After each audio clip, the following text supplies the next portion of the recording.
There have been numerous nuclear accidents over the years, from experiments gone wrong to radioactive sources being stolen and causing contaminations elsewhere. But there have only been 3 large-scale nuclear reactor meltdowns: 3 Mile Island in Pennsylvania in 1979, a partial meltdown, the Chernobyl disaster in Ukraine in 1986, and the Fukushima Daiichi meltdown in Japan in 2011. Of these, both Chernobyl and Fukushima are considered number 7s on the International Nuclear Event Scale, which is the highest an accident can be. Despite being the same ranking, however, the Chernobyl disaster is still widely considered the worst nuclear accident in human history due to the number of direct deaths it caused, and the volume of radioactive material dispersed into the environment, which was significantly larger than at Fukushima. There are different kinds of nuclear reactors, but the most common generate energy primarily via fuel rods of an inherently unstable uranium isotope, uranium-235.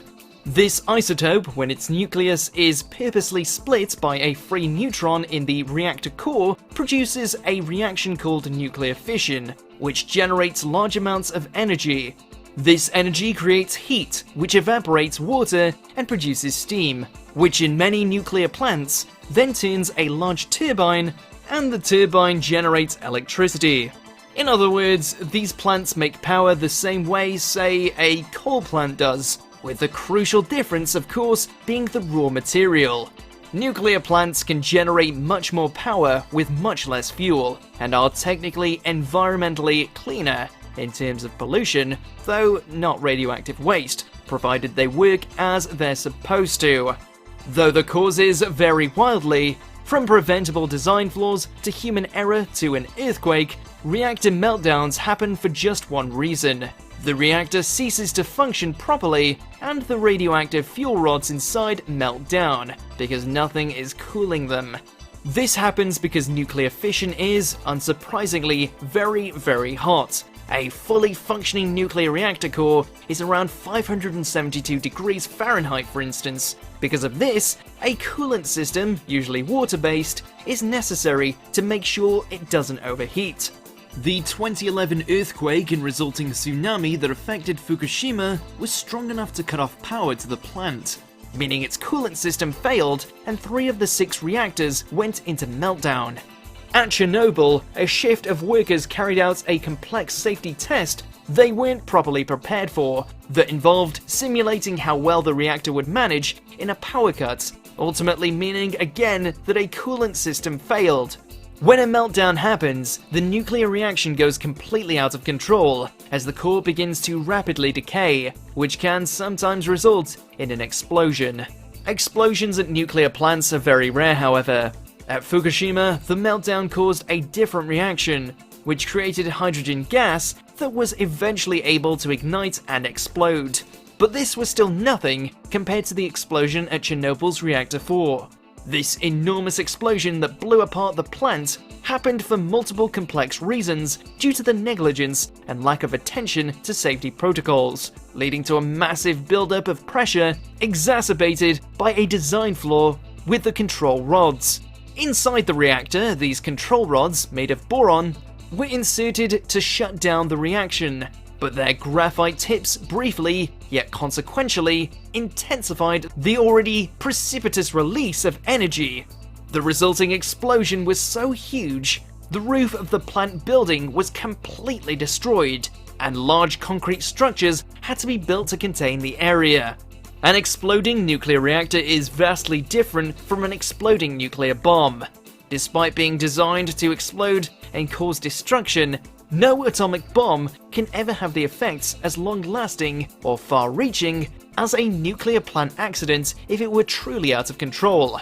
This is because of the volume of radioactive fuel. Little Boy, the bomb dropped on Hiroshima in 1945, contained 141 pounds of enriched uranium, while just one reactor at Chernobyl contained over 30,000 pounds in its fuel rods. At the same time though, there's significantly more nuclear material in a reactor. It's thankfully rare that it gets dispersed over a large area. Chernobyl was an ostensibly unique case, with many particular factors contributing to the explosion and fire. The Chernobyl exclusion zone is still 1,000 square miles in size to this day, and a lot of care has also had to be taken to try and prevent groundwater tables from being contaminated by radioactive water in Fukushima. Nuclear reactor accidents simply have many long-reaching consequences. One thing nuclear events of all shapes and sizes can produce is radiation sickness. In order to develop acute radiation syndrome, which is radiation sickness caused by a high dose over a short period of time, a human needs to be exposed to 0.7 grays of radiation or higher. It's been estimated that Alexander Akimov, the shift supervisor of Reactor 4 during the Chernobyl accident, was subjected to a lethal dose of 15 grays during his work to try and contain the disaster, which killed him within 2 weeks. If you were exposed to an exploding nuclear reactor and didn't die as a result of the explosion, you'd almost certainly develop ARS and be dead anyway in a matter of weeks. And it's not a pleasant death.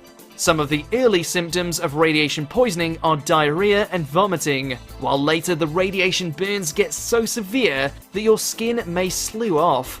This is the proper term for what an animal does when it sheds its skin. Only humans aren't, of course, designed for this, so it is a horrible way to die.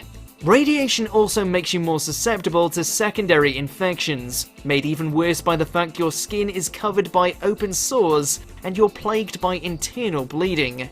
The short-term death toll of the Chernobyl disaster has stood at 54 since 2006, though this is still a point of great contention, and it's impossible to know the number of long-term deaths due to exposure to radiation and the toxic cloud that spread from the site of the explosion, though it is often estimated to be many thousands.